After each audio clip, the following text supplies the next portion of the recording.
Hello दोस्तों, मैं विजय कुमार स्वागत करता हूँ आप सभी का हमारे यूट्यूब चैनल पर, जिसका नाम है सार्थक संस्कृत। दोस्तों, आज जो हम पढ़ने जा रहे हैं उसका नाम है अनुवाद का भाग 4। तो देखिए दोस्तों, क्या होता है अनुवाद का मतलब, और चतुर्थी विभक्ति अपन कहाँ पर ऐड करते हैं, कैसे ऐड करते हैं। देखिए, जो अपना पिछला बच रहा था उसमें ऐसा था कि जैसे मान लो अंग विकार के योग में अपन लगाते थे तृतीया। तृतीया का थोड़ा सा अवशिष्ट भाग बच रहा था, उसको देखते हैं पहले, फिर चलेंगे चतुर्थी में। ठीक है, तो देखिए तृतीया कब लगाते हैं? अंग विकार। अंग विकार यानी ऐसा कोई अंग है जिसमें अपन कुछ क्या दिखाते हैं, कमी दिखाते हैं। जहां पर किसी अंग में कमी दिखाई जाती है उसे अंग विकार कहते हैं। जैसे मान लो सह पादेन, सह पादेन खंजः। इसका मतलब हो जाएगा वह पैर से लंगड़ा है।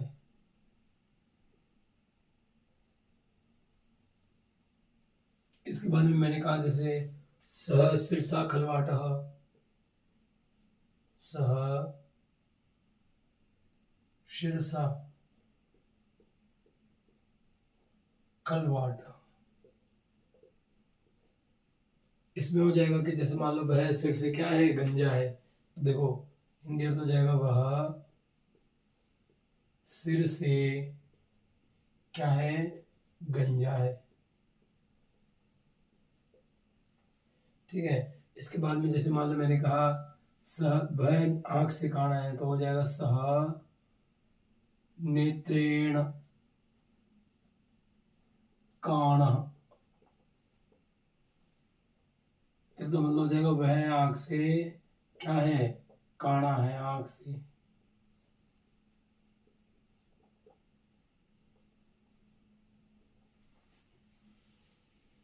अलम के योग में भी लगाते हैं अपन तृतीया। जैसे कि अपन ने पढ़ा था कि अलम के योग में भी अपन क्या लगाते हैं, तृतीया। तो देखो जैसे कोलाहलेन अलम, इस अलम का प्रयोग हुआ है निषेध अर्थ में, यानी शोर। कोलाहल का मतलब क्या कह रहा है, ये शोर मत करो। क्या कह रहा है कि शोर मत करो। अच्छा, विवादेन अलम ऐसा भी कह सकते हो आप, विवादेन अलम। इसका मतलब होता है कि लड़ाई झगड़ा मत करो या विवाद मत करो।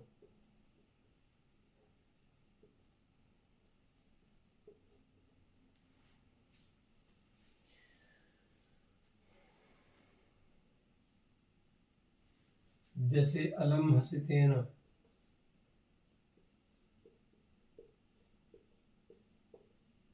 यानी क्या हो जाएगा, हंसो मत, हंसो मत यानी मत हंसो।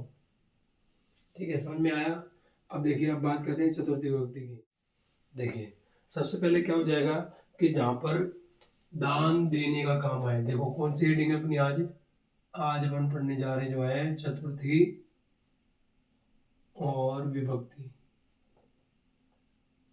का प्रयोग कब, कहाँ और कैसे करते हैं।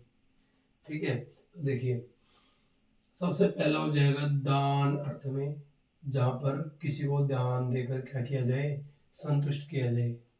ठीक है, दूसरा हो जाएगा क्रुद्ध धातु में, अर्थात जहां पर किसी पर क्रोध करना दिखाया जाए, क्रुद्ध धातु के योग में।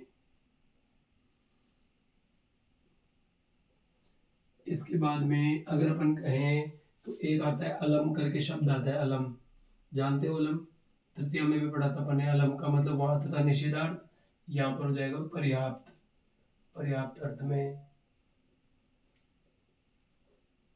और इसके अलावा क्या देंगे अपन, जब किसी के लिए कोई कार्य किया जाता है, किसी के लिए कोई कार्य,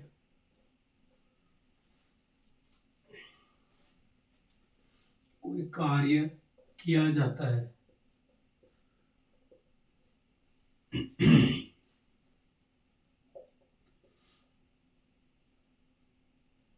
देखो, सबसे पहले कह रहे थे अपन दान अर्थ में, यानी कभी भी अगर कोई भी व्यक्ति दान दान देगा, जिससे कि क्या है, लेने वाला संतुष्ट हो जाए।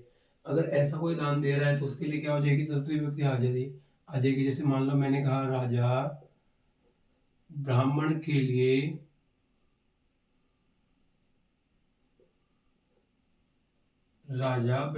लिए वस्त्र देता है। क्या दे रहा है? वस्त्र देता है। अब देखो, देना अर्थ जो है ना वो दो धातुओं के साथ चलेगा। दान अर्थ में जो देना अर्थ होता है वो एक तो चल जाएगा दा धातु, दूसरा हो जाएगा यच्च धातु। ठीक है, दोनों का मतलब एक ही है, देना। तो यहाँ पर हो जाएगा, राजा को कह देंगे अपन नृप कह सकते हैं, नृपः ब्राह्मणाय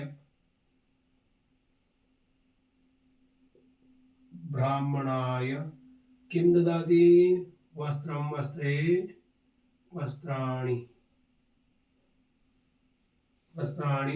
ददाति। अब देखो बताओ, ददाति व यच्छति कुछ भी कर सकते हो। तो यहाँ पर अभी एक बार तो ददाति बना लेते हैं, या यच्छति भी लिख लेना, कोई दिक्कत नहीं है। ठीक है, अब जैसे मैंने कहा कि कुरु धातु के योग में, तो देखो हर जो चार लिखा है मैंने, चारों के एक एक एग्जाम्पल कर रहा हूँ, इसके हिसाब से फिर और करेंगे आगे। देखो, बात कर रहे हैं, जैसे मैंने कहा पिता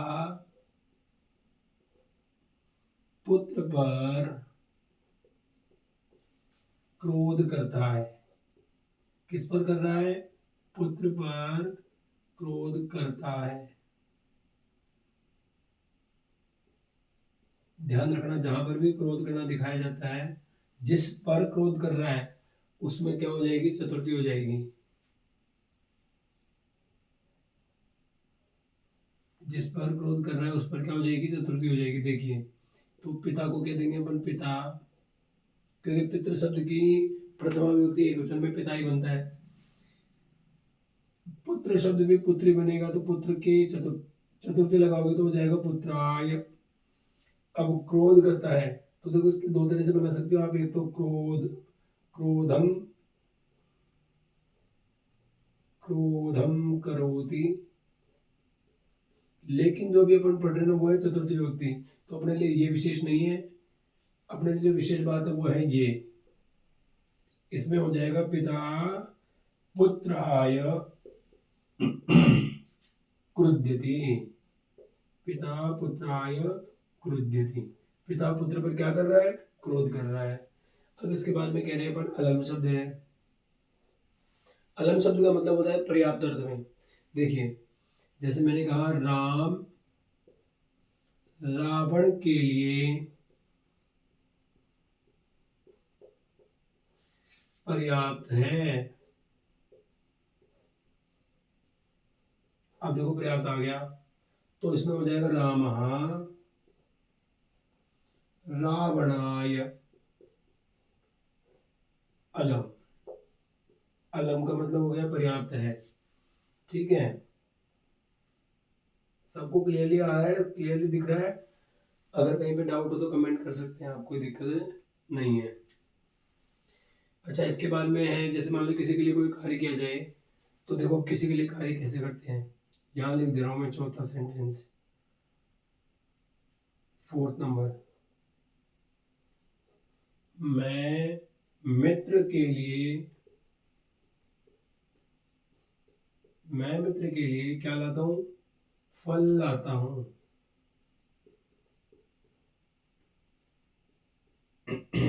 अब देखो किसके लिए ला रहा हूँ? मित्र के लिए, तो मित्र शब्द में चतुर्थी लगाओगे, बनाओ। देखिए, अहम मित्राय, अहम मित्राय।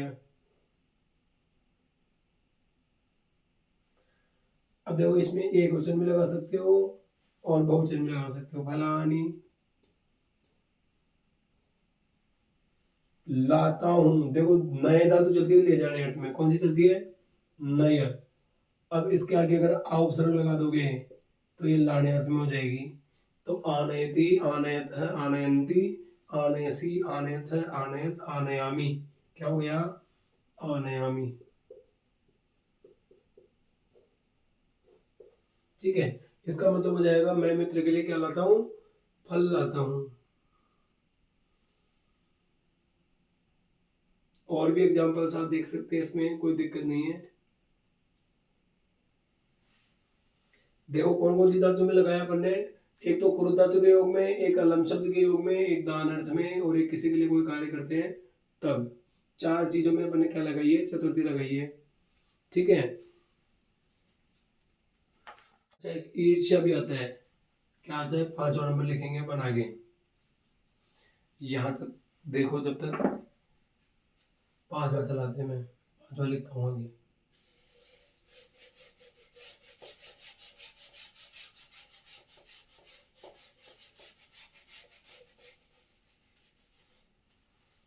एक हो जाएगा अपने लिए ईर्ष्या। ईर्ष्या धातु के साथ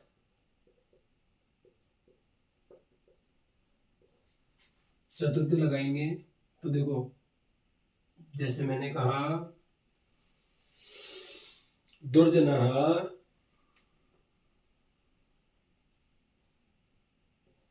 सज्जनाय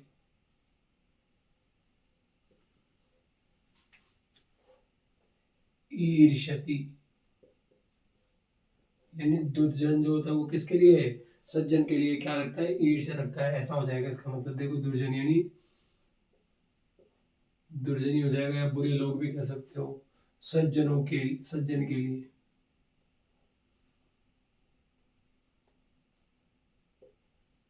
सज्जन के लिए क्या रखता है, ईर्ष्या रखता है, या ईर्ष्या करता है।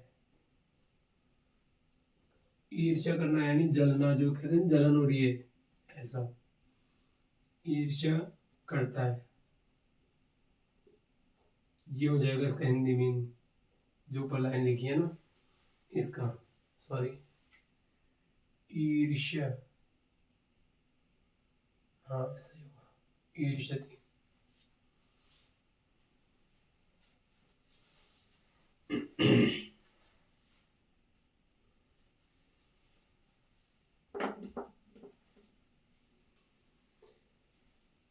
ईर्ष्या के बाद में अगली धातु चलाएंगे अपन है नमः। नमः शब्द के योग में भी आएगा नमः शब्द। देखो मैं लिखते जा रहा हूँ धीरे धीरे, आप लिखेंगे आगे नमः शब्द के योग में।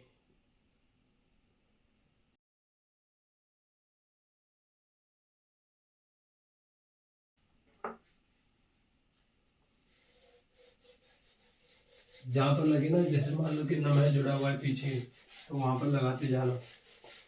ये 5वां एग्जाम्पल है आपका। छठा लिखेंगे अब आगे नमः शब्द के योग में।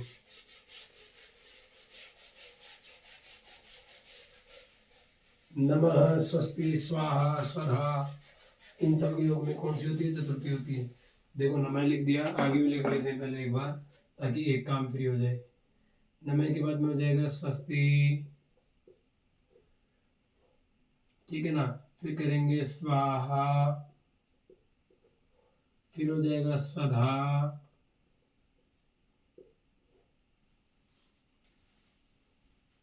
स्वस्ति शब्द के योग में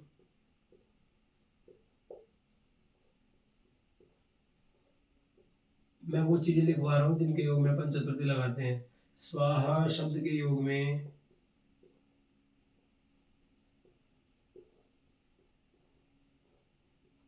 ठीक है, फिर स्वधा शब्द के योग में,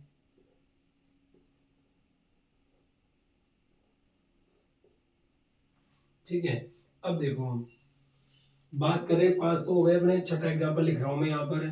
जैसे मान लो मैंने कहा पिता को नमस्कार, इसमें हो जाएगा। देखो वैसे तो क्या आ रहा है, कर्म का चिन्ह आ रहा है, लेकिन अपन क्या करेंगे, नमः शब्द के योग में क्या करेंगे, चतुर्थी लगाएंगे। क्या हो जाएगा, पित्राय नमः, ठीक है ना। इसी तरह से मान लो इंद्र के साथ लगाओगे तो इंद्राय नमः, ठीक है।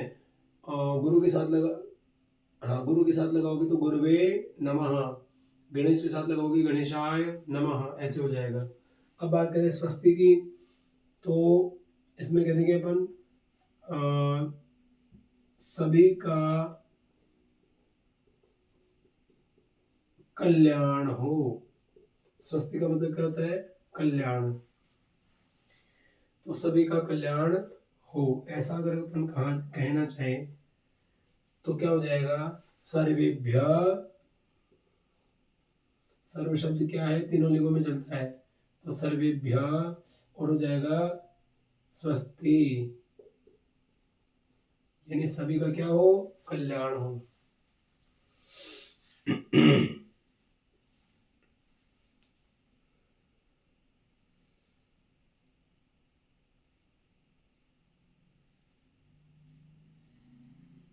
जिसका भी कल्याण करवाना उसके साथ में लगा देंगे अपन स्वस्ति। इसके बाद में हो गया, मान लो जैसे मैंने कहा आगे, आठवां कौन सा है? स्वाहा। अब देखो आठवां एग्जाम्पल यहाँ लिख रहा हूँ। जैसे अपन कहते हैं यज्ञ, यज्ञ करवाते हैं ना घर पे, तो यज्ञ में कहते हैं जैसे इंद्राय स्वाहा है, और क्या कहते हैं जैसे भानवाय स्वाहा, भानवे स्वाहा। इसके अलावा मतलब जो भी है, स्वाहा शब्द जिसके साथ लगेगा ना उसके साथ में क्या लगाएंगे? चतुर्थी लगाएंगे। जैसे पित्राय, पित्राय स्वाहा बोलते हैं। इसी तरह से मान लो जैसे अग्रजाय स्वाहा, मतलब जैसे आहुति दे देना, आहुति देने वाला जो काम होता है उसके साथ में जिसके लिए आहुति दी जा रही है उसके उस शब्द में भी क्या लगती है? चतुर्थी लगती है। तो जैसे पिता के लिए स्वाहा, ठीक है, या पितृ के लिए स्वाहा, या फिर यहाँ पर हो जाएगा अग्रजाय, अग्रजों के लिए या अग्रज के लिए स्वाहा, ऐसा कर देंगे। अच्छा आठवां जो है, आठवें के दो एग्जाम्पल हो गए आपके लिए। अब बात करें नवे की, तो नवा देखो क्या है? स्वधा। अब स्वधा जो काम होता है वो किसके लिए होता है? पितरों के लिए होता है हमेशा। किसके लिए होगा? पितरों के लिए। तो देखो इधर इधर कर देंगे अपन पितृभ्या, यानी पितृ, पितृभ्य स्वधा, यानी पितृ के लिए क्या है? स्वधा का मतलब होता है, क्या होता है? श्राद्ध कर्म। क्या होता है? श्राद्ध कर्म। तो श्राद्ध कर्म करेंगे तो क्या होगा? पितरों के लिए श्राद्ध, ऐसा होगा।